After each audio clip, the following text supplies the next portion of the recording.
So, today I want to chat about basically being out of control.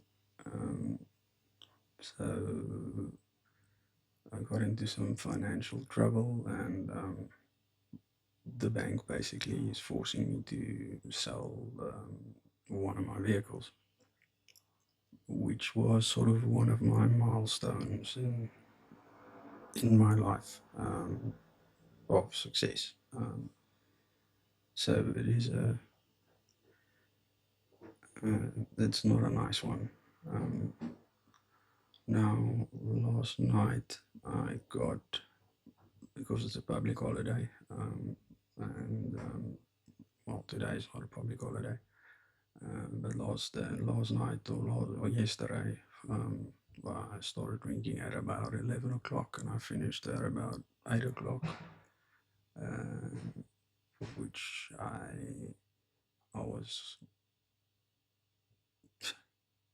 I was pissed out of my brackets, and I asked my wife because marijuana is legal in South Africa um, in certain instances, and you can buy um, like cakes and all kinds of stuff. And I got some from a friend of mine, and I gave it to my wife. I said to her, I'm not going to take it because I've had some really bad experiences with marijuana. To be dead honest, uh, I think I think about 21% of people with bipolar can't handle marijuana. So it's a no-go for me. But I got so sloshed last night that I went to my wife and I said to her, "Well, give me one of those cookies. I want one now because I wanted to get fucked out of my mind." Um, well, she said no, and I accepted it. But she made a valid argument that she's going to hear it afterwards. I'm going to take it out on her because she said no, and she's got a valid point there. Um, it's not that she's making it up. Um,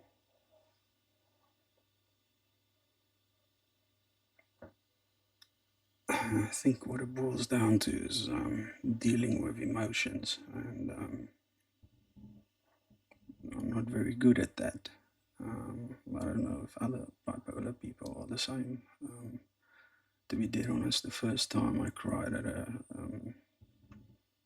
a funeral was after I was put on meds. Um, Before then, I cried when my dogs died, but when people died, I didn't cry. Um, yeah, I don't know. Maybe there's a little bit of psychopath in me as well. Uh, yeah, so emotions is a bit of a problem, and it does build up and build up and build up because this whole thing with the bank and the vehicle has been going on for probably about 6 months now. And the craziest thing is that I am, as of this coming month, or next month, end of next month, all the financial changes that I've made will be kicking in, and I will be able to afford to. Well, it wasn't that I couldn't afford to pay the car. I had additional expenses on another vehicle, which I then made an arrangement, and I didn't keep to the arrangement. So they are entitled to be upset with me, but I wouldn't have, because then they wanted all the money that they had the agreement with me with, as well as the payment of the car. Now I'm of the opinion, fuck, are you taking my car? So I'm not going to pay you a cent for the car. Which is also the wrong way to think about it, because I'm going to get less for the car because it's on the dealership portal. So, in other words, dealership will buy it for less than private, and they're only giving me 7 days. So, it's a it's a tough one to swallow. I mean, if I could get a private buyer, I'd probably get more than what I owe on the car. Um, make some money out of it, but I don't actually want to sell it.